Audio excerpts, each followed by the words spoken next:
Hey guys, Coach Evan Cellini here with your cycle rundown. This is something new that we're going to start incorporating over the next couple cycles, and kind of depending on how feedback turns out, this may be a regular thing. So drop your comments in either the YouTube comments below or drop the comments to me in the gym or on Facebook, and just let us know if you like it, if you don't like it, how it can improve. Your feedback always drives us to be better, so please let us know what you think. Today, the cycle for the next 12 weeks up here on the side, we're going to have a focus on deadlift, row, bench press, and lunge. The purpose specifically through the deadlift and the lunge is to strengthen the posterior chain, tone the hamstrings, glutes, and core, and then also even leg strength. We just came off of a pretty substantial 2 cycles of just back squat work, and though we had a lot of really good PRs, myself and some of our other coaches are noticing that we're seeing a bit of a hip shift either left or right. By incorporating the lunges and then additional other single leg work that you're going to see in this cycle, you're going to see that improved over time. When we talk about incorporating the row and the bench press, not only are we strengthening the upper body, but the row will also assist in building our deadlift strength, while additionally the bench press will help tone the chest, arms, and lats, depending on what your goals are and what feels important to you. What you're going to see, our 6-week cycle is going to be broken down into 2 smaller cycles. The first 6 weeks, Monday will be rack pulls, 6 4s and 2s every 2 weeks. Tuesday will be a floor press. Wednesday is our normal aerobic 30-minute cardio deal.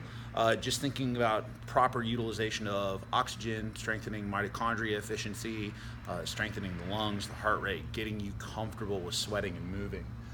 Thursdays will be a lunge. Fridays will be a row with a dumbbell.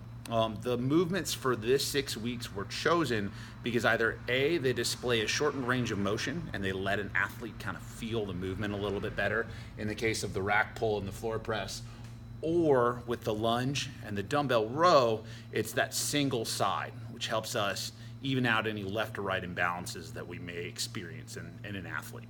So after the first 6 weeks, we're going to switch.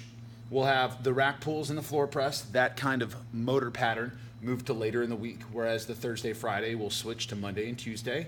Our Monday movement will be a row with a barbell, 6, 8, and 10, similar rep scheme, but this time you get to use both hands at the same time. This is where we're going to see most of the payoff when it comes to strengthening our deadlift, specifically our upper back. On Tuesday, we'll move to a rear foot elevated split squat.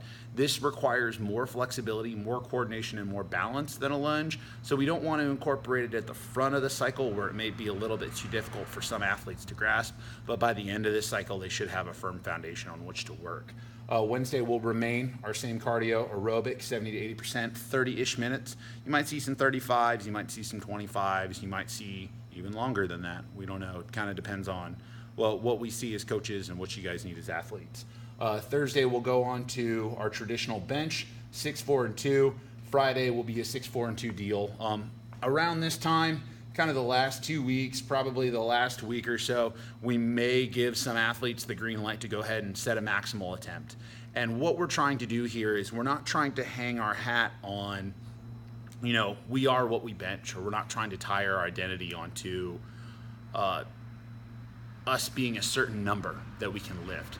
The whole idea of this process, and you'll see this down in the note, is that self-worth comes from the journey. And the idea here is to separate your identity from the weights that you lift. I'd rather see somebody, deadlift 400 pounds super clean than someone who takes 500 for a grinder. We want to develop more durable people, and that's how we separate. The first step of that is separating your self-worth from the weight that you lift. Another couple notes down here. Heavy does not mean max out. You're going to see the word heavy a lot in this cycle, and that's just from the standpoint that I want you to pick the heaviest weight that you can move technically well. If you get up to a weight, it feels a little grindy, or it feels like you're out of position, really try to hone that weight, practice with that. Strength is very much a skill, and it takes time to develop. You may not always add weight every single week, and that's okay. The second note here, 3 types of PRs: weight, rep and technical. Weight is the one that we tend to pursue. I lifted 100 pounds last time. I want to lift 105 this time. That one's really easy to understand. But if you show me somebody that lifted 100 pounds for a single and couldn't get that second rep, that they go ahead and add a rep, or this is especially important to our larger rep schemes when you see the 6s, the 8s, or the 10s. If you show me somebody that can take the same weight but take it for 2 more reps, that's a PR, and it should matter just as much as the weight does. The third one, and this one is a little bit, it's not as glorious, but it's very important for your longevity as an athlete, and it's that of a technical PR.